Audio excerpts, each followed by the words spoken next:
10 बज्जी गाड़ी कतेक बेर आही न कतेक बेर काखर मेर पूछाओ।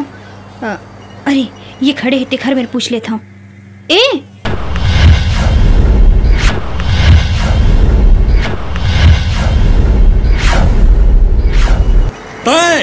ते धक धक धड़के का होगे मोला जिया, धक धक धड़के का होगे मोला। अरे वाह, कैसे आगे उठ पहाड़ के नीचे हो दिन तो बड़ा रुतबा धारत रहे। आवाज तय महिला लाइन मारा था।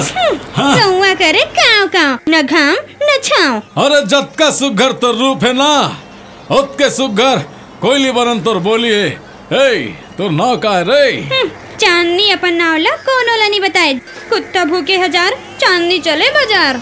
अरे ऐसे कैसे चल देवे?